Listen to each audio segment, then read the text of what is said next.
നമസ്കാരം. Meet the leaders പ്രോഗ്രാമിലേക്ക് സ്വാഗതം.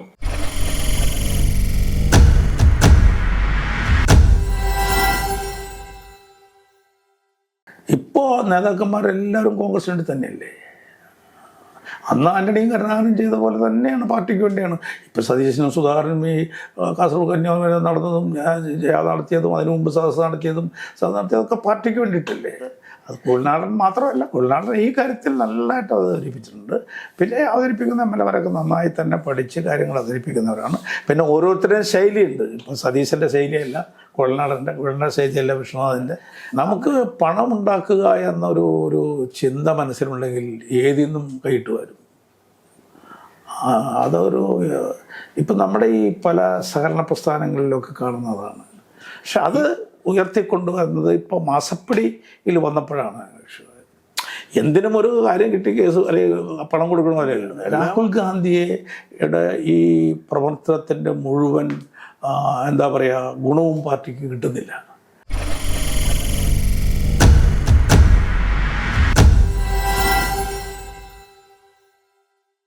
അല്ല, ഇത് ഇപ്പം രാഷ്ട്രീയ പ്രവർത്തനം എന്ന് പറഞ്ഞാൽ പൊതുപ്രവർത്തനമാണ്, പൊതുജനങ്ങൾക്ക് വേണ്ടിയുള്ള പ്രവർത്തനമാണെന്നാണ് വകുപ്പ്. പക്ഷേ ഇപ്പോൾ അങ്ങനെയല്ല കാണുന്നത്. ഇപ്പം വ്യക്തിപരമായ ആവശ്യങ്ങൾ, ഇപ്പം നോക്കൂ, ഡോക്ടർ കെ എസ് രാധാകൃഷ്ണൻ ഒക്കെ എന്തെല്ലാം സ്ഥാനങ്ങൾ കിട്ടി. പക്ഷേ അദ്ദേഹം പിന്നീട് BJPയുടെ സ്ഥാനാർത്ഥിയാവുന്നത് നമ്മൾ കണ്ടു. കഴിഞ്ഞ 5 വർഷം മുന്നേ അദ്ദേഹം ആലപ്പുഴയിൽ മത്സരിച്ച് BJPയുടെ സ്ഥാനാർത്ഥിയായി മത്സരിക്കുന്നു. പിന്നീട് അദ്ദേഹം തൃപ്പൂണിത്തുറയിൽ വീണ്ടും മത്സരിക്കുന്നു. ഇപ്പോൾ വളരെ സജീവമല്ല പുള്ളി, രാഷ്ട്രീയത്തിൽ സജീവമല്ല. കാരണം അവിടെയും ഉദ്ദേശിച്ച തലത്തിലേക്ക് എത്താൻ വേണ്ടി കഴിഞ്ഞില്ല. അപ്പോൾ ഇത് തീർത്തും വ്യക്തിപരമായ ആവശ്യങ്ങൾക്ക് വേണ്ടി ഈ പ്രസ്ഥാനത്തെ ഉപയോഗിക്കുന്ന ഒരു പ്രവണതയല്ല ഇപ്പോൾ ഉള്ളത്. രണ്ട് കാര്യമുണ്ട്. ഒന്ന്, നമ്മൾ ചില ആളുകളെ അവിഹിതമായി പൊക്കിക്കൊണ്ടുവരും. അർഹതയില്ലാത്ത ബൂസ്റ്റിങ്, ചില വ്യക്തിപരമായ താല്പര്യമുണ്ട്. ഈ രാധാകൃഷ്ണക്ക് അങ്ങനെയായിരുന്നു. അല്ലാതെ ഇതൊന്നും ആകാനുള്ള അങ്ങനെയുള്ള ക്വാളിഫിക്കേഷനോ ഇതൊന്നും ഉള്ള ആളാണ് അയാൾ. പക്ഷേ അയാൾ കോൺഗ്രസ്സുകാരനാണ്, കോൺഗ്രസ്സിന് വേണ്ടി ക്ലാസ് എടുക്കുന്നു. അപ്പോൾ അങ്ങനെയുള്ളൊരു ഇത് കാണിക്കണോ ആ അക്കാഡമിക് മേഖലയിൽ ചെയ്ത് കൊടുക്കാൻ കഴിയും. അങ്ങനെ ചെയ്ത് കൊടുത്ത് വന്ന് ഇത്രയും എന്താ പറയുക, എനിക്ക് അങ്ങനെ ഭാഷ പറയാൻ പറ്റുന്നില്ല. നന്ദികേട്, രാഷ്ട്രപര നന്ദികേട് കാണിച്ചവരോടും ബാക്കിയൊക്കെ എനിക്കും വഹിക്കാൻ കഴിയും. അത്ര നമ്മൾ അയാളെ നേഴ്സ് ചെയ്ത് കൊണ്ടുവന്നതാണ്. ഞാൻ പറയുന്നതൊക്കെ സ്വാഭാവികം. രാഷ്ട്രീയത്തിൽ ഇതെല്ലാം മാറ്റി നമുക്ക് ക്ലീനായി അങ്ങനെയൊന്നും കൊണ്ടുനടക്കാൻ കഴിയില്ല. അവരെ വിട്ടുവെച്ചുള്ള ചെയ്തിട്ടുണ്ട്. പക്ഷേ ഇതിലൊക്കെ എനിക്ക് ഏറ്റവും കൂടുതൽ നിരീക്ഷിക്കേണ്ടത്, ഇപ്പം കോൺഗ്രസിന് ഒരു കാലത്ത് വളരെ ശക്തമായ ഒരു പത്രം ഉണ്ടായിരുന്നു, വീക്ഷണം പത്രം ഉണ്ടായിരുന്നു. എന്തൊക്കെ ഗ്രൂപ്പിസവും പ്രശ്നങ്ങളൊക്കെ ഉണ്ടെങ്കിൽ പോലും കോൺഗ്രസ്സിൽ ഒരു കൃത്യമായ ഒരു ഐക്യം ഉണ്ടാക്കിയെടുക്കാൻ വീക്ഷണത്തിന് കഴിഞ്ഞിരുന്നു. പക്ഷേ വീക്ഷണവും പിന്നീട് വളരെ വീക്കായി പോവുകയൊക്കെ ചെയ്യുന്നു. അതിനൊക്കെ കാരണം ഈ പലതരത്തിലുള്ള നേതാക്കന്മാരുടെ ഇടപെടലും അതിൻ്റെ ചുമതലക്കാരുടെ എന്താ പറയുക ഇതിനോട് താല്പര്യമില്ലായ്മയും പലതരത്തിലുള്ള അജണ്ടകളൊക്കെ ആയിരുന്നില്ലേ? നമുക്ക് പാർട്ടിക്ക് ഒരു പത്രം, ഒരു ചാനൽ, അത് എൻ്റെ ഗുണമനുഭവിക്കുന്നവരാണ്. മനസ്സിലായില്ല എൻ്റെ ഞാൻ പറയുന്നത്? അത് എന്തൊക്കെ പറഞ്ഞാലും കേരളത്തിലെ കോൺഗ്രസ് പാർട്ടിക്ക് മറ്റൊരു പാർട്ടികളെക്കാൾ ഒരിക്കലും മറ്റ് സംസ്ഥാനങ്ങളിലൊന്നുമില്ലാത്ത ഒരു സംവിധാനമാണ് അവിടെ ഉണ്ടായിട്ടുള്ളത്. അപ്പോൾ അതിനെ സംരക്ഷിച്ച് നിർത്തേണ്ട പ്രയോറിറ്റി, മുൻഗണന, അത് നമ്മുടെ പാർട്ടിയിൽ പലരും കാണിക്കുന്നില്ല എന്ന സത്യമാണ്. എന്ത് കാരണവശാലും എന്ത് വില കൊടുത്തും വീക്ഷണവും ജയഹിന്ദും നിലനിർത്തണ്ടേ? മറ്റെന്തൊക്കെ മാറ്റി നിർത്തിയാലും അതല്ലേ ജിഹുവായിട്ട് നിൽക്കുന്നത്. ഈ പറയുന്ന കാര്യങ്ങൾക്കൊക്കെ എന്തെങ്കിലും പറയാനുള്ളൊരു ആര് കാണുന്നു കേൾക്കുന്നു ഒന്നുമല്ലല്ലോ. പക്ഷെ ഒരു ചർച്ച തുടരാൻ, ഒരു വീക്ഷണത്തിൽ ഒരു വാർത്ത ശരിക്കും കൊള്ളിച്ച് വന്നാൽ അത് ചർച്ചയാവുകയാണല്ലോ. അല്ലെങ്കിൽ ജയഹിന്ദിൽ ഒരു വാർത്ത വന്നാൽ അത് ചർച്ച വരികയാണല്ലോ. അത് ഉണ്ടാകുന്നത് ഈ മീഡിയ ഉള്ളത് കൊണ്ടല്ലേ. അതുകൊണ്ട് എനിക്ക് അതിനകത്തൊക്കെ വളരെ വ്യക്തിപരമായി ഈ പാർട്ടി അതിനോട് കുറച്ച് കാണിക്കേണ്ട പരിഗണന കാണിക്കുന്നില്ല എന്നുള്ള അഭിപ്രായം എനിക്കുണ്ട്. എൻ്റെ ചുമതലക്കാരായി വന്ന നേതാക്കന്മാർ എന്തുകൊണ്ടാണ് എല്ലാ കാലത്തും, നമുക്കറിയാം പല കാലത്തും പല രീതിയിൽ ആരോപണങ്ങൾ പലർക്കെതിരെ ഉണ്ടായിരുന്നു. പലപ്പോഴും വീക്ഷണം ഫണ്ടുകൾ വഴിമാറ്റി എന്നൊക്കെ പറഞ്ഞിട്ടുള്ള വലിയ ആരോപണങ്ങൾ പലരുണ്ടായിരുന്നു. അപ്പോൾ എന്തുകൊണ്ടാണ് ഈ പല നേതാക്കന്മാരും ഇത്തരത്തിലൊരു നയം സ്വീകരിച്ചെന്നുള്ളതാണ്? ഒരാൾക്കൊക്കെ തെറ്റുപറ്റാം. ഞാൻ പറഞ്ഞില്ലേ, ഇതൊക്കെ നമുക്ക് പണം ഉണ്ടാക്കുക എന്നൊരു ചിന്ത മനസ്സിലുണ്ടെങ്കിൽ ഏതിന്നും കൈയിട്ട് വരും. ഇപ്പം നമ്മുടെ ഈ പല സഹകരണ പ്രസ്ഥാനങ്ങളിലൊക്കെ കാണുന്നതാണ്. ഈ പണം ഇങ്ങനെ കാണുമ്പോൾ കൂടാനും കൂടി വന്നുകൂടിയല്ല, ആരുടെ അടുത്താണ്? ഒരു സെക്രട്ടറി എന്നൊക്കെ പറയുന്ന ഒരാളും പിന്നെ ഭരണസമിതി എന്ന് പറഞ്ഞ രാഷ്ട്രീയക്കാരും അല്ലേ. അപ്പോൾ ആദ്യം ഒന്ന് മരിക്കാൻ തോന്നും, തിരിക്കാൻ പോകണം, പിന്നെ കെണിയിൽ വീടും. കോടാനുകോടിയല്ലേ ഇത്. അപ്പോൾ പണത്തിനോടുള്ള ഒരു അപ്പം അത് പൊതു രംഗത്ത് മാർക്സിസ്റ്റ് പാർട്ടിക്ക് അത് കുറവായിരുന്നു. പക്ഷേ ഇപ്പോഴും ഏറ്റവും കൂടുതൽ അയ്യോ, ഇന്നത്തെ മാർക്സിസ്റ്റ് പാർട്ടി നമുക്ക് ചിന്തിക്കാൻ പോലും കഴിയാത്ത രീതിയിലുള്ള പണത്തിന് വേണ്ടി എന്തും ചെയ്യുക. ഇപ്പം ഈ തെരഞ്ഞെടുപ്പിന് നേരിടാൻ പോകുന്ന ഏറ്റവും വലിയ ഭീഷണി BJPയുടെയും LDFിൻ്റെയും മാർക്സിസ്റ്റ് പാർട്ടിയുടെയും പണമാണ്. അവരുടെ കയ്യിൽ കോടാനുകോടി രൂപയാണ്. അവർക്ക് എന്താ ഒളിച്ചും തിരിച്ചും വെക്കാൻ പറ്റാത്ത പണം അങ്ങനെയുള്ളത്. അതൊക്കെ ഇങ്ങ് മണി പവറും മസിൽ പവറും കൊണ്ട് വരാൻ പോവുകയാണ്. അതിനെ നേരിടുന്നത് കോൺഗ്രസിൻ്റെ പ്രവർത്തകരെ വാസ്തവത്തിൽ പോയിട്ട് വരികയാണ്. ഇതൊക്കെ അതിജീവിക്കുന്ന ഒന്നുമില്ലാത്ത പാർട്ടി പ്രവർത്തകർ. അവരുടെ കേഡർ പാർട്ടി പ്രവർത്തകർക്കൊക്കെ ഓണററിയും അവർ ജീവിക്കാനുള്ള സംവിധാനവും ഒക്കെ കൊടുക്കുന്നുണ്ട്. ഇതെന്ത് കൊടുത്തിട്ടാണ്? അപ്പോൾ അതുകൊണ്ട് ഞാൻ പറയുന്നത് പാർട്ടിയിലെ നമുക്കിപ്പോൾ ആരായോ ഇല്ലയോ എന്നൊക്കെ ഉപരിയായി ഈ പാർട്ടിയുടെ അകത്ത് പ്രവർത്തിക്കുന്ന സാധാരണക്കാരൻ്റെ വിയർപ്പും അവൻ്റെ പ്രവർത്തനവും ഒക്കെയാണ് ഈ പാർട്ടിയെ നിലനിർത്തുന്നത്. അത് അവർക്ക് ഈ പാർട്ടിയോടുള്ള കൂറും ഇപ്പം ഇന്ത്യയിൽ മുഴുവൻ അഞ്ഞടിച്ച് പോയിട്ടും ഒക്കെ പോയിട്ടും ഈ രാഹുൽ ഗാന്ധി പോകുന്ന സ്ഥലങ്ങളിലൊക്കെ 100 പേര് ഈ കൊടിയും പിടിച്ച് നടക്കാനുണ്ടല്ലോ. ഒന്നുമില്ല എന്ന് പറയുന്ന സ്ഥലങ്ങളിലൊക്കെ ഭയങ്കര നടക്കല്ലേ, അല്ലെ പോവുകയല്ലേ. അപ്പോൾ അവിടെയെല്ലാം ഇപ്പോഴും ആ പാർട്ടിയോടുള്ള കൂറും സ്നേഹവും അല്ലേ കാണിക്കുന്നത്. അവർക്കറിയാം ഈ അധികാരത്തിൽ വരാനും പോകുന്നില്ല, ഒന്നും ആകാൻ പറ്റില്ല. എന്നിട്ടും ഇങ്ങനെ ഈ പാർട്ടിയുടെ മുടിവും പിടിച്ച് ചിന്താതെ വിളിച്ച് നടക്കുകയല്ലേ. അപ്പോൾ അതൊക്കെ ഈ തെരഞ്ഞെടുപ്പിന് മുമ്പ് പാർട്ടി അണികളിൽ എന്തായാലും ഒരു ആവേശം ഉണ്ടാക്കാൻ കഴിഞ്ഞിട്ടുണ്ട് എന്നുള്ള യാതൊരു സംശയമില്ല. മറ്റ് നമ്മളെന്തൊക്കെ രാഹുൽ ഗാന്ധിയെക്കുറിച്ച് പറഞ്ഞാലും ഇതുപോലെ നടക്കാൻ ഒരു രാഷ്ട്രീയ പാർട്ടി ഒരു നേതാവിനും കിട്ടില്ല. അതുകൊണ്ട് എത്രമാത്രം എന്നൊക്കെ പറയുന്ന കാര്യം, അതിനൊക്കെ വിമർശനങ്ങളുണ്ട്. ഇപ്പം ഈ ദേശീയ തലത്തിലായാലും യഥാർത്ഥത്തിൽ കേരളത്തിലായാലും കോൺഗ്രസിൻ്റെ അടിത്തറ ഇപ്പോഴും ശക്തമാണ്, ഭദ്രവുമാണ്. പക്ഷേ പലരും പറയുന്നത് ദേശീയ തലത്തിൽ അങ്ങനെ വലിയ തരത്തിൽ ഒരു നേതൃത്വ നിര ഇപ്പോഴില്ല. അതാണ് കോൺഗ്രസ് നേരിടുന്ന ഏറ്റവും വലിയ പ്രശ്നമെന്ന്. ഇതേ പ്രശ്നം തന്നെ കേരളത്തിൽ നേരിടുന്നു എന്ന് പറയുന്നത്. ഇപ്പം മുൻ KPCC പ്രസിഡന്റ് VM സുധീരൻ ആരോപിച്ചത് കേരളത്തിൽ നിരവധി ഗ്രൂപ്പുകളാണ്, ഗ്രൂപ്പുകളും ഉപഗ്രൂപ്പുകളും ഒക്കെ ആയിട്ട് വലിയ പ്രശ്നമാണ് കോൺഗ്രസ്സിൽ എന്നാണ്. അതായത് ഇതിനൊക്കെ കൃത്യമായി അഡ്രസ്സ് ചെയ്ത് ഈ പ്രശ്നങ്ങളൊക്കെ പരിഹരിക്കേണ്ടതല്ലേ? അല്ല, നമ്മൾ കോൺഗ്രസ്സിലെ ഗ്രൂപ്പ് അവസാനിപ്പിക്കാൻ നോക്കണ്ട, അത് നോക്കിയിട്ട് കാര്യമില്ല. പണ്ട് ഉള്ള ഗ്രൂപ്പല്ലല്ലോ ഇപ്പോൾ. അല്ല, അല്ലെങ്കിൽ ആ രണ്ടുപേരും ആ രണ്ടിനെയും കരാറിൻ്റെയും പേരിലുണ്ടായ ഗ്രൂപ്പാണെങ്കിൽ അവർ രണ്ടാൾ പോയല്ലോ, പിന്നെ എന്തിനാ ഗ്രൂപ്പ് അങ്ങനെയാണെങ്കിൽ? അപ്പോൾ ആ പേരിലല്ല ഗ്രൂപ്പ് ചില എപ്പോഴും ഒരു ജനാധിപത്യ, പ്രത്യേകിച്ച് കോൺഗ്രസിനെ പോലെ ഒരു വിശാലമായ ജനാധിപത്യ പ്രസ്ഥാനത്തിൽ അതുണ്ടാകും. പക്ഷെ അതുണ്ടാകുമ്പോഴും ഇപ്പോൾ ഈ ഹൈബീഡൻ മത്സരിക്കാൻ പോകുന്നുണ്ടല്ലോ, ഇവിടെ ഗ്രൂപ്പുണ്ട്, ചർച്ചയുണ്ട്, 5 ഗ്രൂപ്പ് 6 ഗ്രൂപ്പൊക്കെ ഉണ്ട്. ഹൈബീഡൻ ഒരു ഗ്രൂപ്പിൻ്റെ ആളാണ്, ആയിക്കോട്ടെ. പക്ഷേ ഹൈബീഡനെ ജയിപ്പിക്കാൻ ഇതൊന്നും ഒരു പ്രശ്നവുമില്ല. എല്ലാം കൂടി ഇടിച്ച് പൊളിച്ചിറങ്ങും. അതിനകത്ത് ഈ നേതാക്കന്മാരൊക്കെ എന്ത് പറഞ്ഞാലും ഈ അണികൾ അല്ലെങ്കിൽ പ്രവർത്തകർക്ക് അവർക്ക് താൽക്കാലിക ഗ്രൂപ്പൊക്കെ ആളുടെയൊക്കെ നേതാവൊക്കെ വ്യക്തിപരമാണ്. പക്ഷെ അതൊന്നും ഒരു തെരഞ്ഞെടുപ്പിനെ ബാധിക്കുന്ന രീതിയിൽ വരില്ല. അത് ഇതിൻ്റെ ഒരു ഗുണം. ഇപ്പോൾ AK ആന്റണിയുടെയും അതുപോലെ തന്നെ ലീഡർ KK കരുണാകരൻ്റെ നേതൃത്വത്തിൽ 2 ഗ്രൂപ്പുകൾ ഉണ്ടായിരുന്നെങ്കിൽ പോലും ഈ രണ്ടുപേരും പ്രവർത്തിച്ചിരുന്നത് കോൺഗ്രസിന് അധികാരത്തിലേക്ക് കയറ്റാൻ വേണ്ടിയിട്ടും കോൺഗ്രസിനെ ശക്തിപ്പെടുത്താനായിരുന്നു. ഇപ്പോൾ അതല്ല എന്നുള്ളതാണ് ആരോപണം. അത് ശരിയല്ല. ഇപ്പോൾ നേതാക്കന്മാരെല്ലാവരും കോൺഗ്രസിന് വേണ്ടി തന്നെയല്ലേ. അന്ന് ആന്റണിയും കരുണാകരനും ചെയ്ത പോലെ തന്നെയാണ്, പാർട്ടിക്ക് വേണ്ടിയാണ്. ഇപ്പം സതീശനും സുധാകരനും ഈ കാസർഗോഡ് കന്യാകുമാരി നടന്നതും ജയാ നടത്തിയതും അതിനു മുമ്പ് സദസ് നടത്തിയതൊക്കെ പാർട്ടിക്ക് വേണ്ടിയിട്ടല്ലേ. ഇപ്പോൾ കേരളത്തിൽ പ്രത്യേകിച്ച് ഹൈക്കമാൻഡിലൊരു സ്വാധീനം ഉണ്ടല്ലോ, KC വേണുഗോപാലുണ്ടല്ലോ. പണ്ടത്തെ പോലെ ശ്രീ ആന്റണിക്ക് പോലും ഉണ്ടാകാത്ത റോൾ ഇപ്പോൾ KC വേണുഗോപാലുണ്ടല്ലോ. ഇതിനു മുമ്പ് ദേശീയ തലത്തിൽ നമ്മുടെ നേതാക്കന്മാർ ഒരുപാട് പേര് ഡൽഹിയിൽ സ്ഥാനങ്ങളുണ്ടായിരുന്നെങ്കിൽ പോലും അതിനേക്കാൾ ഇപ്പോൾ KC വേണുഗോപാലിന് വലിയ. ഇപ്പോൾ KC വേണുഗോപാൽ സംഘടനാ സെക്രട്ടറി ആയതിനു ശേഷമാണ്, സംഘടനാ ജനറൽ സെക്രട്ടറി ആയതിനു ശേഷമാണ് പല നേതാക്കന്മാരും പിണങ്ങിപ്പോയതെന്നുള്ള വലിയ ആരോപണമുണ്ട്. അപ്പോൾ KCയുടെ ചില നിലപാടുകളോടുള്ള വിയോജിപ്പുകളാണ് കോൺഗ്രസിനെ ദേശീയ തലത്തിൽ കോൺഗ്രസിനെ ദുർബലപ്പെടുത്തുന്ന പറഞ്ഞിട്ട് വലിയൊരു ആരോപണമുണ്ട്. അതിലെന്തെങ്കിലും സത്യമുണ്ടോ? സത്യമില്ല. ഞാൻ പറഞ്ഞ എപ്പോഴും ഇപ്പോൾ KC വേണുഗോപാലിൻ്റെ വേറെ ആരെങ്കിലും അവിടെ ഉണ്ടാവണമല്ലോ. KC വേണുഗോപാൽ അല്ലെങ്കിലും ആരെങ്കിലും അവിടെ ഉണ്ടാകുമ്പോൾ ആ പവർ പൊളിറ്റിക്സിൽ ഉണ്ടല്ലോ ഒരാൾ ഉണ്ടാവണമല്ലോ, അയാളോട് ചില വിരോധങ്ങളുണ്ടാവും. അഭിപ്രായ വ്യത്യാസങ്ങളുണ്ടാവും, സ്വാഭാവികമല്ലേ? കാരണം അവരാഗ്രഹിക്കുന്ന രീതിയിലുള്ള തീരുമാനം ഉണ്ടാവില്ല, അല്ല അവരുടെ സ്വാധീനത്തിന് വിടില്ല. ഇപ്പോൾ ഈ സംസ്ഥാനത്തെ പലതും മധ്യപ്രദേശിലും രാജസ്ഥാനിലും ഒക്കെ പടലപ്പിണക്കങ്ങളും ഒക്കെ ഞാൻ ഇതൊക്കെ തീർക്കാൻ പാടില്ലായിരുന്നു ചോദിച്ചു. ഇപ്പോൾ രാജസ്ഥാനിൽ രണ്ടുപേരും നല്ല നേതാക്കന്മാരല്ലേ? അപ്പോൾ അവർ രണ്ടുപേരും അവിടെയും മനസ്സ് ഒരുപോലെ എല്ലാവരും കൂടി രാജസ്ഥാൻ പോകുമായിരുന്നു. അത് ഞാൻ ഉദാഹരണം ചോദിക്കുന്നു. മധ്യപ്രദേശ് പിടിക്കാനല്ലോ. ഇതൊക്കെ നമ്മുടെ കൈവിട്ട് പോകുന്നതിൻ്റെ ചില എന്താ പറയുക, ഹൈക്കമാൻഡിന് ചില തലവേദനയുണ്ട്. മറ്റത് ഇന്ദിരാഗാന്ധി എന്ന് പറഞ്ഞാൽ പിന്നെ മിണ്ടില്ല, മനസ്സിലായില്ലേ? ഇപ്പോൾ ഹൈക്കമാൻഡിന് ഒരു എന്താ പറയുക, പഴയ പോലെ ഒരു ആജ്ഞാശക്തി അല്ല. അതാണ് ഞാൻ ചോദിച്ചത്. ദേശീയ തലത്തിലുള്ള ചില ഭയങ്കര പവർഫുൾ ആയിട്ടുള്ള നേതാക്കന്മാരുടെ ഒരു അഭാവം കോൺഗ്രസിനെ വല്ലാതെ രീതിയിൽ ബുദ്ധിമുട്ടിക്കുന്നു. നേതാക്കന്മാരെ കോൺഗ്രസ് പാർട്ടിയെ പോലെ ഒരു പാർട്ടിയിൽ ഇപ്പോഴും ഇല്ലാഞ്ഞിട്ടല്ല.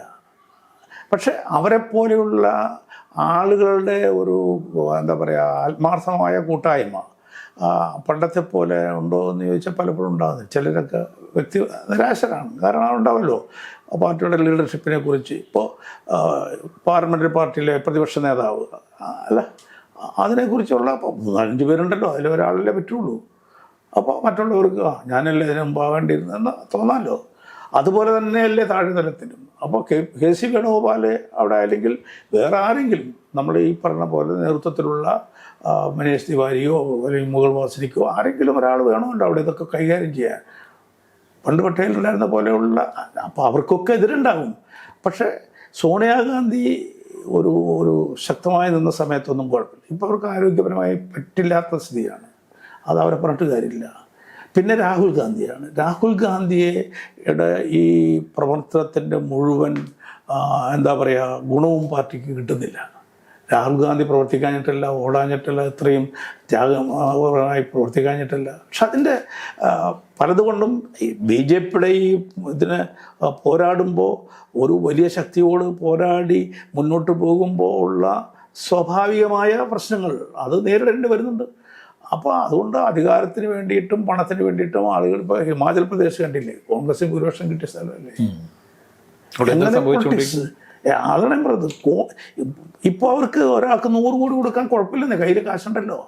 ഒരു എം പിക്ക് 100 കോടി കൊടുക്കാൻ നമ്മൾ കാണുന്നത് പോലെയല്ല. രാഷ്ട്രീയത്തിൽ അങ്ങനെയുള്ള ഒരുപാട് ആളുകളുണ്ട്. അല്ലെങ്കിൽ നമുക്ക് ഒരു ഗവൺമെൻറ് MLA ജയിച്ചു വന്നിട്ട് അതിൽ നിന്ന് കാശ് കൊടുത്ത് കൊണ്ടുപോകുക, അല്ലെങ്കിൽ പണം കൊടുത്ത് അല്ലെങ്കിൽ സ്വാധീനിച്ച് കൊണ്ടുപോകുക എന്ന് പറയുമ്പോൾ, പാർലമെൻറ്റിലൊക്കെ ഇരിക്കുമ്പോൾ അറിയാം, എൻ്റെ 60th പാർലമെൻറ്റിൻ്റെ ഫോട്ടോ ആയിരിക്കുന്നത്. നമ്മുടെ കൂടെ ഇങ്ങനെ ഇരിക്കുന്ന എം പിമാർ എല്ലാ പാർട്ടിയിൽപ്പെട്ടവരും അവരൊക്കെ ഇങ്ങനെ ഇരിക്കുന്നത് പാർലമെൻറ്റ് മാത്രമാണ്. അവരൊക്കെ അവരുടെ നാട്ടിൽ കോടീശ്വരന്മാരാണ്.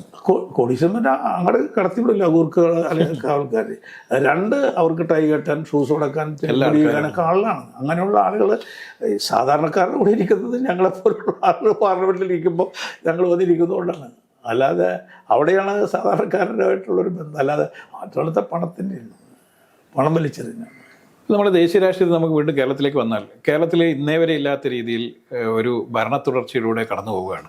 ഇപ്പം ഏതാണ്ട് 8 വർഷമാകാൻ പോവുകയാണ് ഈ പിണറായി സർക്കാർ 2ാം ടേമിലേക്ക് വരുന്നത്.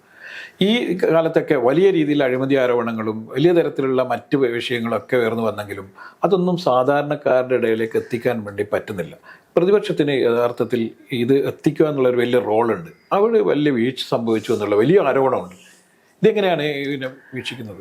ഒരു പരിധിവരെയൊക്കെ ശരിയാണ്. നമുക്ക് നമ്മുടേതായ ഇപ്പോൾ നിയമസഭയിൽ കേട്ടോ എണ്ണം കുറവാണെങ്കിൽ, പാർലമെൻറ്റിൽ എണ്ണം കുറവാണെങ്കിൽ നന്നായിട്ട് പെർഫോം ചെയ്യുന്നുണ്ട് നമ്മുടെ MPമാരായാലും MLAമാരായാലും. കേരളത്തിലെ നിയമസഭയിലൊക്കെ നന്നായി ഇപ്പോൾ ചെറുപ്പക്കാരെ ഉള്ളൂ. ഇപ്പോൾ നോക്കൂ, ഇപ്പോൾ കോതമംഗലത്ത് കഴിഞ്ഞ ദിവസങ്ങളുണ്ടായ സമരം, ഈ സമരത്തിലൊക്കെ എന്ന് പറഞ്ഞാൽ ചെറുപ്പക്കാർ, ഇപ്പോൾ മുഹമ്മദ് ഷിയാസ് DCC പ്രസിഡന്റ് ഷിയാസും അതുപോലെ തന്നെ മാത്യു കുഴൽനാടനൊക്കെ പോലുള്ള യുവ MLAമാരൊക്കെ, യുവ നേതാക്കന്മാർ വളരെ ശക്തമായുള്ള ഇടപെടലുമൊക്കെ ചെയ്യുമ്പോഴും ഇത്തരത്തിലൊരു പ്രവർത്തനം മറ്റ് സ്ഥലങ്ങളിൽ നമ്മൾ കാണുന്നില്ല. അപ്പോൾ ഈ നിയമസഭയിൽ പോലും മാത്യു കുഴൽനാടനൊക്കെ ചെയ്യുന്ന പോലെയുള്ള വലിയ രീതിയിലുള്ള കൃത്യമായ ഇടപെടലുകൾ പല ആളുകളുടെ ഭാഗത്ത് ഉണ്ടാവുന്നില്ല എന്നുള്ള വലിയ ആരോപണമുണ്ട്. അല്ല, അത് പൂർണ്ണമായിട്ട് ശരിയല്ല. ഞാൻ പറയുന്നത് ഓരോരുത്തരുടെ ശൈലി ഉണ്ടല്ലോ. ഇപ്പോൾ നിയമസഭയിൽ സതീശൻ എല്ലാ വിഷയങ്ങളും നന്നായിട്ട് അവതരിപ്പിക്കുന്ന ആളാണ്. ഇതിനു മുമ്പ് രമേശ് ചെന്നിത്തല നന്നായിട്ട് കാര്യങ്ങൾ പഠിച്ച് അവതരിപ്പിക്കുന്ന ആളാണ്. പിന്നെ നിയമസഭയിലുള്ള ചെറുപ്പക്കാരായ MLA മാർ നന്നായിട്ട് പെർഫോം ചെയ്യുന്നുണ്ട്. മാത്യു കുഴൽനാടൻ മാത്രമല്ല, അത് റോജി എം ജോൺ ആയാലും വിഷ്ണുനാഥ് ആയാലും ഷാഫി പറമ്പിലായാലും, അല്ല ഞാൻ പറയുന്നത് അവരൊക്കെ ഒരു പിന്നെ സാധാരണ ഒരു MLA-മാരെക്കാൾ അപ്പുറമായി അത് അവിടെ പ്രകടിപ്പിക്കുന്ന ആളുകളാണ്. കോൺഗ്രസിന് വേണ്ടി അല്ലെങ്കിൽ UDF-ന് വേണ്ടി സംസാരിക്കുന്ന ആളുകളുമാണ്. അതൊന്നും കുറവില്ല. അല്ല, ഞാൻ ചോദിച്ചത് ഇപ്പോൾ ഈ മുഖ്യമന്ത്രിയുടെ മകൾക്കെതിരെ ഉണ്ടായ ഏറ്റവും വലിയ ആരോപണമാണ് കരിമണൽ കേസുമായി മാസപ്പടിയായി ബന്ധപ്പെട്ടുണ്ടായ ആരോപണം. ഇപ്പോൾ അത് വലിയ രീതിയിലുള്ള വലിയ നിയമക്കുരുക്കിൽ എത്തിപ്പെട്ടിരിക്കുകയാണ്. ഇപ്പോൾ ഇത് ടേക്കപ്പ് ചെയ്യാൻ വേണ്ടിയിട്ട് മാത്യു കുഴൽനാടൻ കാണിച്ചിട്ടുള്ള വലിയ തരത്തിലുള്ള ഇതിനെതിരെ അതിന് കൃത്യമായി പഠിക്കുകയോ കൃത്യമായി അവതരിപ്പിക്കുകയോ ഒക്കെ ചെയ്തു. അദ്ദേഹത്തിനെതിരെ വലിയ രീതിയിലുള്ള ആക്രമമൊക്കെ ഉണ്ടായി. പല രീതിയിലും പോലീസിന് ഉപയോഗിച്ചും അതുപോലെ തന്നെ റവന്യൂ ഡിപ്പാർട്ട്മെൻറ്റ് ഉപയോഗിച്ചും എല്ലാ തരത്തിലും അദ്ദേഹത്തിന് കീഴടക്കാൻ വേണ്ടിയുള്ള വലിയ ശ്രമങ്ങളൊക്കെ നടക്കും നമ്മൾ കണ്ടു. പക്ഷേ എന്തെങ്കിലും പോലും അദ്ദേഹം കീഴടങ്ങാൻ നിൽക്കുന്നു. പക്ഷേ അദ്ദേഹത്തിന് ആ രീതിയിലുള്ളൊരു പിന്തുണ കോൺഗ്രസിൻ്റെ എല്ലാ ഭാഗത്തും ഉണ്ടായോ എന്നുള്ളൊരു സംശയം പലരും പ്രകടിപ്പിക്കുന്നുണ്ട്. അല്ല, സ്വാഭാവികമായിട്ടുണ്ടാവും. ഞാൻ പറയുന്നത് അവരുടെ അവതരണ രീതി, അവരുടെ ഭാഷ, സംസാരമൊക്കെ ഈ ആൾ നിരീക്ഷിച്ചുകൊണ്ടിരിക്കണമല്ലോ. ഇപ്പോൾ കുഴൽനാടനൊരു വീരാരാധനയാണ് എന്തൊക്കെ പറഞ്ഞാൽ, അല്ലേ? ആരേക്കാൾ ഒരു വീരാരാധന. കാരണം നല്ല കുറുക്ക് കൊള്ളുന്ന പ്രസൻറ്റേഷനല്ലേ. അതും ധൈര്യപൂർവ്വം ഒരു മുഖ്യമന്ത്രി മാത്രമേ പറയുന്നത് ക്രിസ്റ്റൽ ക്ലിയറാണ്. അതും രേഖകൾ വെച്ചിട്ട്, അതൊന്നും വെറുതെ ഫ്ലാപ്പായിട്ടൊരു അടിമയൊരു ആക്ഷേപം പറയലല്ലോ. അപ്പോൾ അങ്ങനെ ഉള്ള MLA-മാർ നമ്മൾക്ക്, അത് കുഴൽനാടൻ മാത്രമല്ല, കുഴൽനാടൻ ഈ കാര്യത്തിൽ നല്ലതായിട്ട് അവതരിപ്പിച്ചിട്ടുണ്ട്. പിന്നെ അവതരിപ്പിക്കുന്ന MLA-മാരൊക്കെ നന്നായി തന്നെ പഠിച്ച് കാര്യങ്ങൾ അവതരിപ്പിക്കുന്നവരാണ്. പിന്നെ ഓരോരുത്തരുടെയും ശൈലിയുണ്ട്. ഇപ്പോൾ സതീശൻ്റെ ശൈലിയല്ല കുഴൽനാടൻ്റെ ശൈലിയല്ല വിഷ്ണുനാഥിൻ്റെ, അങ്ങനെയൊക്കെ ഉണ്ടാവും. അതുപോലെ മറ്റ് ഇപ്പം തിരുവഞ്ചൂർ രാധാകൃഷ്ണനൊക്കെ സീനിയറായ MLA-മാരാണെങ്കിലും അവരൊക്കെ ഇരിക്കുമ്പോഴും ഷൈൻ ചെയ്യുന്നത് കുഴൽനാടനാണല്ലോ, അല്ല ഞാൻ പറഞ്ഞു വരുന്നത്. അപ്പോൾ അതൊക്കെ ഓരോരുത്തരുടെയും ശൈലിയുണ്ട്. ഇപ്പോൾ ഒരു സമരം ചെയ്യുമ്പോൾ തന്നെ പോലീസുമായിട്ട് അടിയുണ്ടി ഉണ്ടാക്കണം, ബഹളം ഉണ്ടാക്കണം, അയ്യോ അങ്ങനെ ചെയ്യരുത് നമ്മൾ അങ്ങനെയൊക്കെ ഉള്ള അഭിപ്രായങ്ങൾ അതൊക്കെ ആ സമയത്ത് ഉരുത്തിരിഞ്ഞ് വരും. അല്ലല്ല, ഇപ്പോൾ പ്രവർത്തകർക്കിടയിൽ നല്ല ആവേശമുണ്ട്. ഇപ്പം കഴിഞ്ഞ ദിവസം തന്നെ ഞങ്ങളടക്കം പോയതാണ്.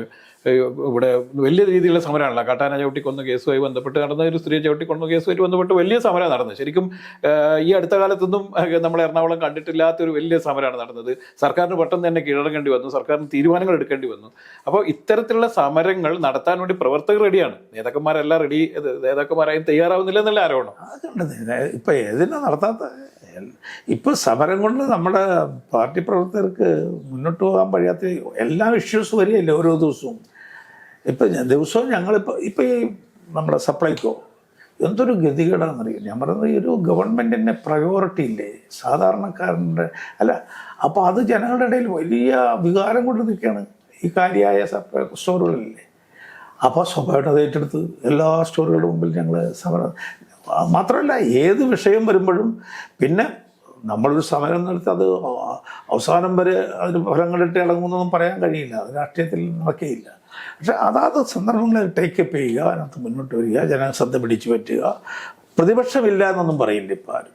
അല്ല ഇല്ല, പ്രതിപക്ഷം ഇല്ല എന്ന് പറയില്ല. പക്ഷേ എങ്കിൽ പോലും ചില വിഷയങ്ങൾ ടേക്കപ്പ് ചെയ്യുന്നതിലും അത് പബ്ലിക്കിനിടയ്ക്ക് എത്തിക്കുന്നതിലും പ്രതിപക്ഷത്തിന് ചില വീഴ്ചകൾ സംഭവിക്കുന്നു എന്നുള്ളൊരു വലിയ ആരോപണം ഉണ്ട്. അതുണ്ട്, സ്വാഭാവികമാണെന്നേ. നമ്മളൊരു വിമർശനാത്മകമായി അതിനെ ഇപ്പോൾ നമ്മുടെ പാർട്ടിയുടെ ഏത് പ്രവർത്തനത്തെയും വിമർശനാത്മകമായി സമീപിക്കുന്നവരുണ്ട്. അത് നല്ലതാണ്. പ്രശ്നത്തിൽ നമ്മളുടെ കുറച്ചും കൂടി തെറ്റിദ്ധരുത്താനും അല്ലെങ്കിൽ നേതാക്കന്മാർക്ക് തന്നെ ഒന്ന് കണ്ണുറപ്പിക്കാനും ഞാനും അതിനകത്ത് എന്നൊക്കെ ഉള്ളത് നല്ലത് തന്നെ. അത് മീഡിയയും പിന്നെ ഒക്കെ പ്രവർത്തകരും ഒക്കെ അതിനകത്ത് നല്ല, പ്രത്യേകിച്ച് മീഡിയകൾ ഇപ്പോൾ നന്നായിട്ട് അതിനകത്ത് ഒരു പാർട്ടുണ്ട്. മറ്റ് കാലഘട്ടങ്ങളെ പോലെയല്ല. വെറുതെ അവരും യഥാർത്ഥത്തിൽ ജനങ്ങളുടെ ഇടയിൽ ഇതൊക്കെ തന്നെ ജനങ്ങളെ എത്തിക്കാൻ മീഡിയ കാണിച്ചിട്ടുള്ള വലിയൊരു പങ്കുണ്ട്. ഈ ഞങ്ങൾ അന്ന് 2 ദിവസമായിട്ട് നമുക്ക് അനുഭവപ്പെടുകയാണ്. അപ്പോൾ അതുകൊണ്ട് അവർ ഗവൺമെൻറ്റിനെതിരായിട്ടൊന്നുമല്ല, ആ മീഡിയ ജനങ്ങളുടെ കൂടെ നിൽക്കുന്നു. അതിനെതിരെ മുമ്പിൽ ആര് വരുന്ന അവർ, അതല്ലാതെ പിണറായി വിജയനോട് മാത്രം എതിരുള്ള മീഡിയകളല്ലല്ലോ, ഉള്ളവരുണ്ടല്ലോ. അപ്പോൾ അതുകൊണ്ട് ഞാൻ സൂചിപ്പിച്ചു വരുന്നത് അതാത് പിന്നെ കോൺഗ്രസ് എന്ന് പറയുന്ന പാർട്ടിക്ക് അതിൻ്റേതായ ചില എന്താ പറയുക ബലഹീനതകളുണ്ട്. അത് നമ്മൾ മറച്ചു വച്ചിട്ട് കാര്യമില്ല, ബലഹീനതകളുണ്ട്. പക്ഷെ അത് പരിഹരിക്കാൻ കഴിയുന്നുണ്ട്. ഞാൻ പൂർണ്ണമായും അത് അതിജീവിച്ച് മുന്നോട്ട് വരാൻ കഴിയും. ഞാൻ ഒറ്റ ഉദാഹരണം പറയാം. ഇപ്പോൾ ഈ എടവനക്കാട് കേട്ടോ, ഒരു പഞ്ചായത്തിലെ ഒരു ഉപതെരഞ്ഞെടുപ്പ് കഴിഞ്ഞ 2 ആഴ്ച മുമ്പായിരുന്നു. അപ്പോൾ അവിടെ LDF-ൻ്റെ ഒരു മെമ്പർ ജോലി കിട്ടിപ്പോയി കേട്ടോ. അപ്പോൾ അവിടെയാണ് ഉപതെരഞ്ഞെടുപ്പ്. അപ്പോൾ ആ സീറ്റ് അവരുടെ കയ്യിലിരിക്കുകയാണ്, അത് തിരിച്ചു പിടിക്കാൻ വേണ്ടിയിട്ടുള്ളത്. അപ്പോൾ അവിടെ ചെന്ന് കഴിഞ്ഞപ്പോൾ എടവനക്കാട് പഞ്ചായത്ത് ഭരിക്കുന്നത് കോൺഗ്രസ്സാണ്, പ്രസിഡന്റും വൈസ് പ്രസിഡന്റും കോൺഗ്രസ്. എടവനക്കാട് ബാങ്ക് ഭരിക്കുന്നത് കോൺഗ്രസ്സാണ്, പ്രസിഡന്റ്. പക്ഷെ ഇവർ തമ്മിൽ ഇങ്ങനെയാണ്, രണ്ടുപേർക്കും രണ്ട് സ്ഥാപനങ്ങൾ കൊണ്ടു നടക്കുന്നത് നന്നായിട്ട് ശരിയാണ്. പക്ഷെ ഇവർ തമ്മിൽ മാർക്സ് പാർട്ടിക്കാരേക്കാൾ വലിയ വൈരത്തിലാണ്. അപ്പോഴാണ് ഈ ഉപതെരഞ്ഞെടുപ്പ് വരുന്നത്. ഒരു സ്ഥാനാർത്ഥി നിർത്തണമെങ്കിൽ രണ്ടു കൂട്ടരും കൂടെ അംഗീകരിച്ച് നിർത്തണ്ടേ? അങ്ങനെ ഞങ്ങൾ ആലോചിച്ചപ്പോൾ DCCയിൽ ഇവരെ എല്ലാവരും ഇവിടെ വിളിച്ചിട്ട് എല്ലാവരോടും പറഞ്ഞു, ഞങ്ങൾക്കിവിടെ ആരും സ്ഥാനാർത്ഥിയില്ല, നിങ്ങളൊരാളെ പറഞ്ഞാൽ ആ സ്ഥാനാർത്ഥിയല്ല. അപ്പം ഓരോരുത്തരും എന്നിട്ട് പറഞ്ഞു, ആരെ വേണമെങ്കിലും സ്ഥാനാർത്ഥിയാക്കും, ഞങ്ങൾക്ക് വിരോധമില്ല, ഞങ്ങൾ പ്രവർത്തിക്കാൻ തയ്യാറെന്ന് എല്ലാവരും പറഞ്ഞു. അങ്ങനെ ഒരു സ്ഥാനാർത്ഥിയെ അവർ കണ്ടുപിടിച്ചു. എല്ലാവരും കൂടെ ഇറങ്ങി. ഇങ്ങനെയൊന്നും അവനൊക്കെ ഇങ്ങനെ കെട്ടിപ്പിടിച്ച് കഴിഞ്ഞ തവണ 74 വോട്ടിന് തോറ്റു കൊടുത്ത് 100 ജയിച്ചു. അത് വലിയ കാര്യമായിട്ടല്ല പറഞ്ഞത്. അതാണ് കോൺഗ്രസ് ഞാൻ പറഞ്ഞത് പല സ്ഥലങ്ങളിൽ. അല്ല, അതാ ഞാൻ പറഞ്ഞു വരുന്നത്, കോൺഗ്രസിൻ്റെ ഐക്യമില്ലായ്മയാണ് യഥാർത്ഥത്തിൽ കഴിഞ്ഞ പ്രാവശ്യം ഭരണം നഷ്ടപ്പെടാൻ വലിയ രീതിയിൽ പറയുന്നത്. ഇപ്പോൾ പ്രതിപക്ഷ നേതാവായാലും ശരി, മറ്റത് കോൺഗ്രസിൻ്റെ പല നേതാക്കന്മാരെ സംസാരിക്കുന്ന സമയത്ത് അവരൊക്കെ ആദ്യം പറയുന്നത് കിറ്റും ഒക്കെ കൊടുത്തത് കൊണ്ടാണ് ആളുകൾ വോട്ട് ചെയ്തത് എന്നും, നമുക്ക് ഈ കൊറോണ വന്നില്ലായിരുന്നെങ്കിൽ ഇങ്ങനെ സംഭവിക്കുക. യഥാർത്ഥം അതാണോ സംഭവം? അല്ല, കോൺഗ്രസിൽ അനൈക്യം തന്നെയല്ലേ വലിയ വിഷയം? അനൈക്യം മാത്രമല്ല, നമ്മൾ ഉമ്മൻചാണ്ടിയുടെ സർക്കാരിനെ കുറിച്ച് ആർക്കെങ്കിലും കുറ്റം പറയാൻ പറ്റുമോ? അല്ല, ഞാൻ പറയുന്നത് ഉമ്മൻചാണ്ടിയുടെ സർക്കാരിനെ കുറിച്ച് ആർക്കും കുറ്റം പറയാൻ പറ്റും. അപ്പോൾ ഉമ്മൻചാണ്ടി തോപ്പിച്ചൊരു ഗവൺമെൻറ് വന്നല്ലോ, മനസ്സിലായി? ഉമ്മൻചാണ്ടിയുടെ ഗവൺമെൻറ് അല്ല, ആ സമയത്ത് ഉണ്ടായ പിന്നീട് അത് അസത്യമാണെന്ന് തെളിഞ്ഞെങ്കിൽ പോലും, എന്നിട്ട് പിന്നീട് പ്രതിപക്ഷത്തിരുന്നല്ലോ കോൺഗ്രസ്. ഒരിക്കലും രണ്ടാമത് അധികാരത്തിൽ വരില്ലല്ലോ, വന്നിട്ടില്ലല്ലോ. പക്ഷെ രണ്ടാമത്തെ അധികാരത്തിൽ വന്നല്ലോ. അല്ല, അതാണ് ചോദിച്ചത്. അന്നുള്ള അനൈക്യവും അതുപോലെ തന്നെ ഒപ്പം തന്നെ ഉണ്ടായ വിഷയങ്ങളുണ്ട്, പലതരത്തിലുള്ള അഴിമതി വിഷയം. ഇപ്പോൾ സ്വർണ്ണക്കടത്ത് കേസ് എന്തായി? അതൊക്കെ വലിയ രീതിയിൽ കൊണ്ടുപോവുകയും പക്ഷേ അത് എവിടെ എത്തിക്കാൻ പറ്റാതെ വരികയും ചെയ്യുന്നു. രമേശ് ചെന്നിത്തല എല്ലാ ദിവസവും പത്രസമ്മേളനം നടത്തുകയും ഒക്കെ ചെയ്തെങ്കിൽ പോലും ഇതൊന്നും തെരഞ്ഞെടുപ്പിൽ പ്രതിഫലിച്ചില്ല. പക്ഷേ നേരത്തെ അതിന് മുന്നേ ഉണ്ടായ കേസിൽ വളരെ കൃത്യമായി തെരഞ്ഞെടുപ്പിൽ പ്രതിഫലിക്കുകയും CPM-ന് യഥാർത്ഥത്തിൽ ആ ഘട്ടത്തിൽ CPM-ന് അധികാരത്തിൽ പോലും വരാൻ പറ്റാത്ത രീതിയിൽ CPM-ൽ വലിയ വിഷയങ്ങളുണ്ടായിരുന്നു. പക്ഷേ ആ ഒറ്റ വിഷയം എടുത്തുകൊണ്ട് ബാർക്കോഴ കേസും മറ്റ് 2 കേസുകൾ എടുത്തുകൊണ്ടാണ് യഥാർത്ഥത്തിൽ ഉമ്മൻചാണ്ടി സർക്കാരിനെ ശരിക്കും പരാജയപ്പെടുത്തുന്നത്. തിരിച്ചത് പറ്റുന്നില്ല. അല്ല, പറ്റുന്നില്ല എന്നുള്ളതല്ല, നമ്മൾ ചില സെൻസിറ്റീവ് ഇഷ്യൂസ് അത് ആ സന്ദർഭത്തിൽ പൊങ്ങി വരുമ്പോൾ അതിനങ്ങോട്ട്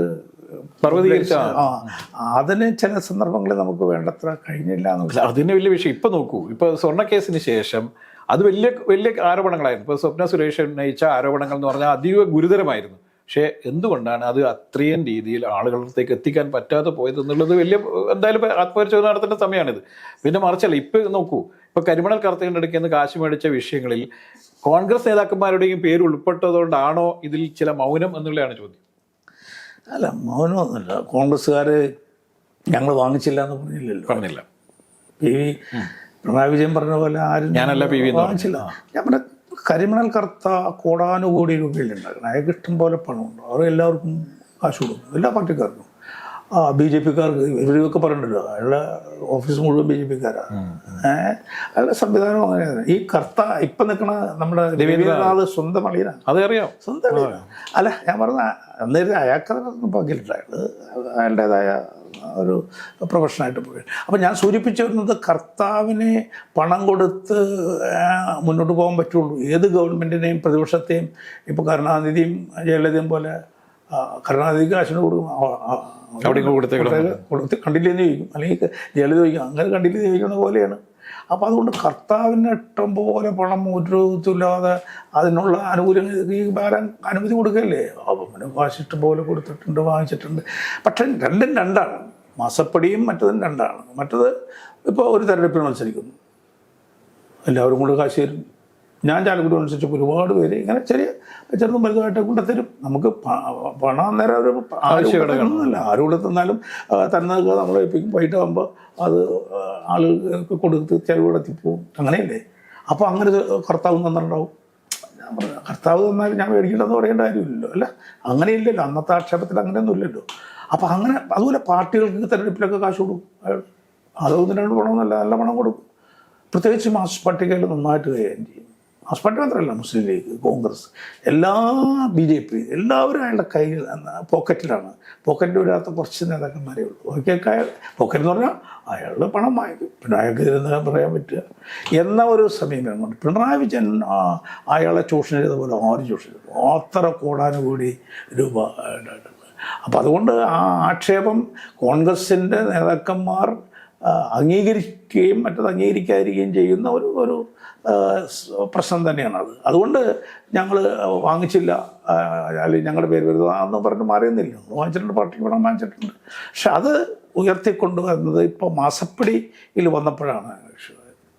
എന്തിനും ഒരു കാര്യം കിട്ടി കേസ് അല്ലെങ്കിൽ പണം കൊടുക്കണ പോലെയല്ലോ. എല്ലാ മാസവും 8 ലക്ഷം രൂപ കിട്ടി ഒരു ശമ്പളം കിട്ടുന്ന പോലെ വീട്ടിലെത്തിക്കുക എന്ന് പറയുമ്പോൾ അതൊരു വലിയ വലിയ ക്രൂര ക്രിമിനലുകൾക്ക് മാത്രമേ കഴിയുള്ളൂ, അല്ലെങ്കിൽ പണത്തിൻ്റെ ആർത്തിയുള്ളവർക്ക് മാത്രമേ കഴിയുള്ളൂ. അല്ലാതെ അത് കഴിയില്ല. ഈ ബാറുകാരൊക്കെ ചില മാസപ്പടി കൊടുക്കുന്നവരുടെ എക്സൈസ് ഡിപ്പാർട്ട്മെൻറ്റ് അവരും കൊടുക്കില്ല എന്ന് പറഞ്ഞിട്ട്, അവരിനി കൊടുക്കില്ല എന്ന് പറഞ്ഞിട്ട് മാസപ്പടി എടുക്കുന്നവരുണ്ട്. പക്ഷെ അതുപോലെ കരിമണൽക്കാരത്തൊക്കെ കൊടുക്കില്ല എന്ന് പറയാൻ പറ്റില്ല. കാരണം കേരളത്തെ അങ്ങനെ വിറ്റിട്ടുള്ള കാശാണിത്. കേരളം യഥാർത്ഥത്തിൽ ഇത്രയും സാമ്പത്തിക പ്രതിസന്ധിയിലായെന്ന് പറയും, ഈ ഇത്രയും വരുമാന മാർഗ്ഗം ഉണ്ടായിരുന്ന കരിമണൽ പോലെ അതൊരു വ്യക്തിക്കൊക്കെ കൊടുത്തിട്ട് അവർ നക്കപ്പിച്ച മേടിച്ച് നേതാക്കന്മാർ സ്വയം ജീവിക്കുന്നു. സ്റ്റേറ്റിന് യാതൊരു ഗുണമില്ലാത്ത അവസ്ഥയിലേക്ക് വരുന്നു. ഇതിൽ യഥാർത്ഥത്തിൽ ഇരു മുന്നണികൾക്കും പങ്കില്ല എന്നല്ല, സ്റ്റേറ്റിന്റെ ഏറ്റവും വലിയ സമ്പത്ത്. പക്ഷെ ഇത് ഇരു മുന്നണികൾക്കും പങ്കില്ല. ഇപ്പം കുഞ്ഞാലിക്കുട്ടി വ്യവസായ വകുപ്പ് മന്ത്രിയായിരുന്ന സമയത്താണ് യഥാർത്ഥത്തിൽ ഈ കരിമണൽ കർത്തയ്ക്കെതിരെയുള്ള ആരോപണം ഉണ്ടാകുന്നത്. അതിനുശേഷം എന്തെല്ലാം സർക്കാരുകൾ മാറി വന്നു, എത്ര വ്യവസായ വകുപ്പ് മന്ത്രിമാർ. എല്ലാവർക്കും അറിയാവുന്നില്ല. അതാണ് അറിഞ്ഞുകൊണ്ട് ചെയ്യേണ്ട തെറ്റാണ്, അല്ലാതെ അറിയാതെ ചെയ്യേണ്ടതല്ല. ആ വഴിവിട്ട് ചെയ്യേണ്ട തെറ്റുകളാണ്. മനസ്സിലായില്ലേ? ഇപ്പോൾ വീണ്ടും നമ്മൾ ചാലക്കുടിയിലേക്ക് വന്നാൽ, ചാലക്കുടിയിൽ ഇപ്പോൾ സാധാരണ നിലയിലുള്ള സ്ഥാനാർത്ഥിയല്ല ഇത്തവണ. അതിൽ സാധാരണ ഒരു CPM ഒരു പൊതുസമ്മതനായ സ്ഥാനാർത്ഥിയാണ് നിർത്തുക. ഇപ്പം ഇന്നസെൻറ്റിനെ കൊണ്ടുവരുന്നു, അല്ലാതെ അങ്ങനെയുള്ള സ്ഥാനാർത്ഥികളെയാണ് കൊണ്ടുവന്നുകൊണ്ടിരുന്നത്. ഇത്തവണ യഥാർത്ഥത്തിൽ അവർ പാർട്ടി സ്ഥാനാർത്ഥിയാണ് നിർത്തുന്നത്. ഇപ്പോൾ കുറേ കാലത്തിന് ശേഷമാണ് പാർട്ടി ചിഹ്നത്തിൽ ഒരു സ്ഥാനാർത്ഥി നിർത്തുന്നത്. ഇപ്പം കഴിഞ്ഞ പ്രാവശ്യം 2ാം ടേമിൽ ഇന്നസെൻറ്റ് പാർട്ടി ചിഹ്നത്തിൽ മത്സരിച്ചെങ്കിൽ പോലും ഇന്നസെൻറ്റ് അപ്പോഴും ഒരു പാർട്ടി നേതാവ് എന്നുള്ള നിലയിലായിരുന്നില്ല. പക്ഷെ ഇത്തവണ രവീന്ദ്രനാഥാണ്, മുൻ മന്ത്രിയാണ്. എങ്ങനെ ചാലക്കുടിയിലെ മത്സരത്തെ കാണുന്നത്? അതിൽ 2 കാര്യമുണ്ട്. രവീന്ദ്രനാഥ് നല്ല സ്ഥാനാർത്ഥിയൊക്കെ തന്നെയാണ്. ഞാൻ പറഞ്ഞ സ്ഥാനാർത്ഥി എന്ന രീതിയിൽ ഇപ്പോൾ ഞാൻ മത്സരിച്ചപ്പോഴും എനിക്കെതിരെ അരിവാൾ ചുറ്റി നക്ഷത്രത്തിലാണ് ജോസഫ് DYFയുടെ സംസ്ഥാന നേതാവായിരുന്ന അയാൾ മത്സരിച്ചത്. മനസ്സിലായില്ലേ? അരിവാൾ ചുറ്റി നക്ഷത്രത്തിലാണ്.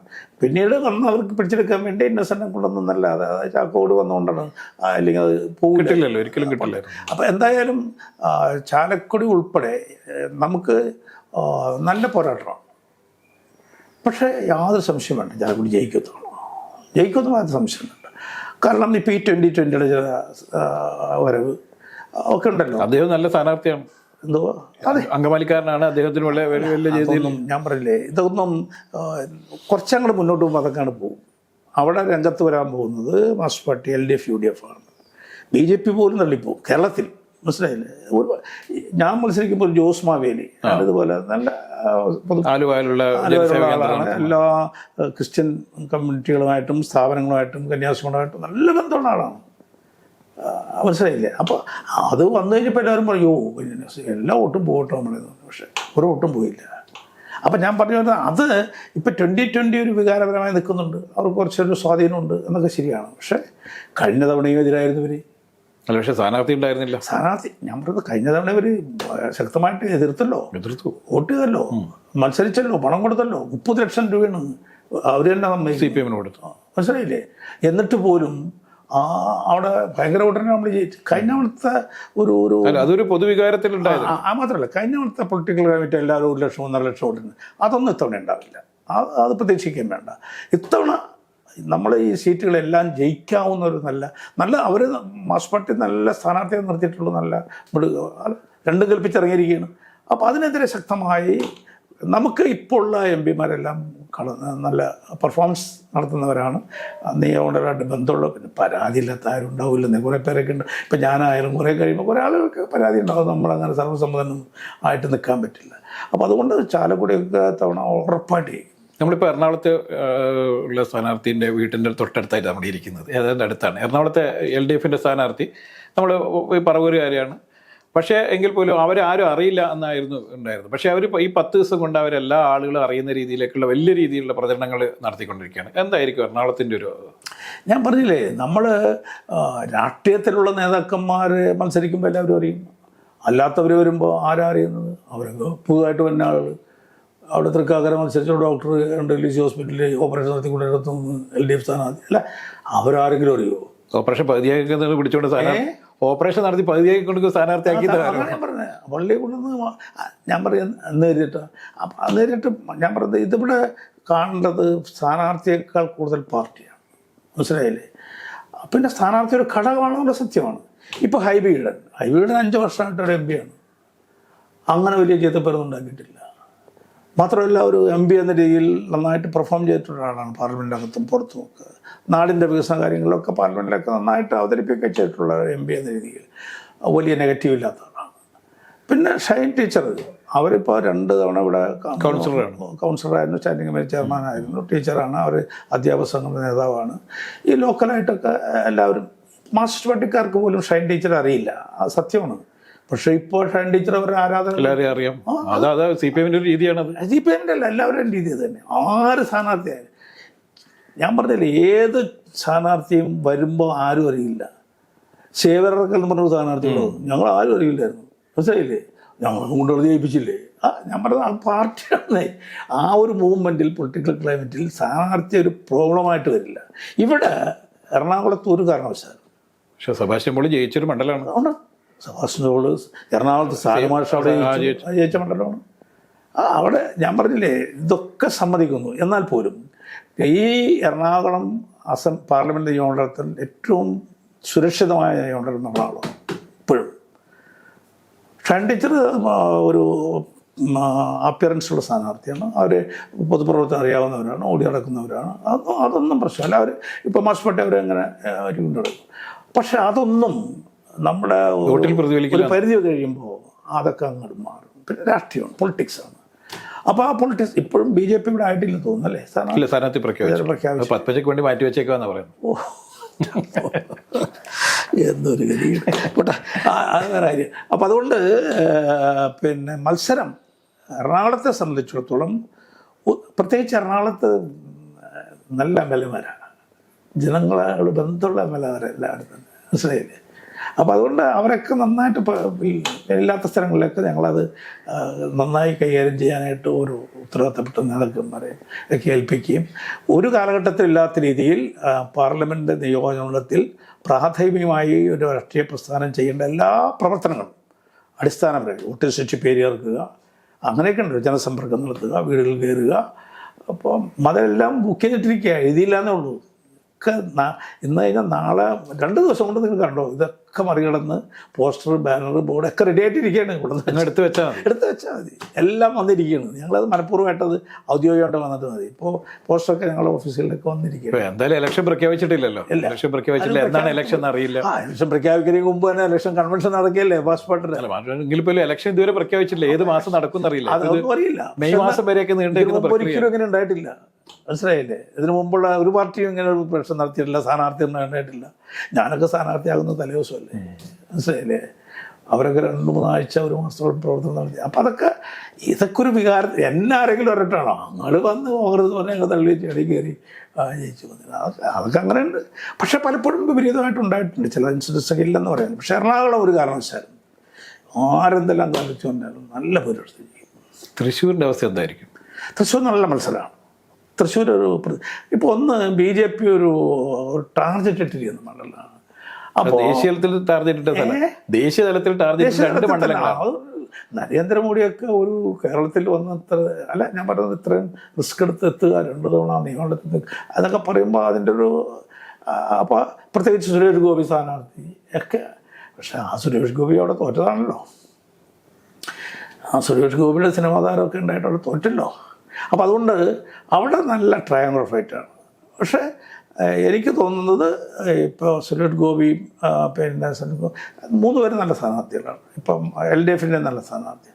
പക്ഷെ അതിനെയൊക്കെ അതിജീവിച്ച് ജയിക്കാൻ കഴിയുന്ന ടാക്ടിക്സ് ശ്രീ പ്രതാപനുണ്ട്. അവിടെ പല തന്ത്രങ്ങളും അറിയാവുന്ന ആളാണ്. ഇതൊക്കെ മറികടക്കാൻ ചില സൂത്രങ്ങളൊക്കെ അറിയാം. രാഷ്ട്രീയ പ്രവർത്തകൻ ചില കാര്യങ്ങളെ പൊടിക്കൈകളൊക്കെ ഉണ്ട്, അതൊക്കെ പുള്ളിക്ക് അറിയാം. അതുകൊണ്ട് ആരെയൊക്കെ കയ്യിലെടുക്കാനും വോട്ടർമാരെ കൂടെ നിൽക്കാനും ജനങ്ങളുടെ നിൽക്കാനും എന്ത് പ്രശ്നത്തിന് മുമ്പിൽ ചാടി വീഴാനും ഒക്കെ ഓടി നടക്കാനും ഒക്കെ. അതുകൊണ്ട് പ്രതാപൻ തന്നെ അവിടെ വിചാരിച്ചു വരും, സംശയം വേണ്ട. ഒരു തെരഞ്ഞെടുപ്പിൽ കൂടി മത്സരിക്കുമോ? അടുത്ത് വരുന്ന നിയമസഭാ തെരഞ്ഞെടുപ്പിൽ ഞാൻ പറഞ്ഞില്ലേ, ഞാനിപ്പോൾ മത്സരിക്കുമോ ഇല്ലയോ എന്നൊന്നും ചോദ്യത്തിന് എനിക്ക് പ്രസക്തിയില്ല. എന്നോട് പാർട്ടി മത്സരിക്കാൻ പറഞ്ഞാൽ ഞാൻ മത്സരിക്കും. എനിക്ക് അതിനൊരു പ്രശ്നമില്ല, മത്സരിക്കാൻ പറഞ്ഞാൽ ഞാനിനി മത്സരിക്കണമെന്ന് ആവശ്യപ്പെടില്ല, ഒരു സീറ്റ് വേണമെന്ന് ആവശ്യപ്പെടില്ല. പക്ഷേ പാർട്ടിക്ക് അങ്ങനെ ഞാൻ മത്സരിച്ചാൽ നല്ലത് എന്ന് ഏതെങ്കിലും സ്ഥലത്ത് തോന്നുന്നുണ്ടെങ്കിൽ എന്നോട് മത്സരിക്കാൻ പറഞ്ഞാൽ എനിക്ക് മത്സരിക്കുന്ന ഒരു പ്രശ്നമില്ല, മത്സരിക്കാൻ തയ്യാറാണ്. ജയിച്ചാലും തോറ്റാലും പോരാടുന്നതിന് എനിക്കൊരു പ്രശ്നമില്ല. ഞാൻ വി കെ രാജനോട് കൊടുങ്ങല്ലൂരിൽ മത്സരിച്ചു 87 എന്നൊരു 40 വർഷം മുമ്പ് ഒരു കൊച്ചു പയ്യനായി ഞാൻ അവിടെ രാജാവായിട്ട് വാഴുന്ന സമയമാണ്. മന്ത്രിയും തുടർച്ചയായിട്ടും മമ്മനായിരുന്നു. ഞാൻ ജയിക്കുന്നിടത്ത് പോയി ഞാൻ ഇവിടെ നിന്ന് ഒരു ബന്ധമില്ലാത്ത കൊടുങ്ങല്ലൂർ പോയി കോൺഗ്രസിൻ്റെ ഭാരവാഹി എന്ന രീതിയിലൊരു അവസരം കിട്ടിയപ്പോൾ ഞാൻ പോയി.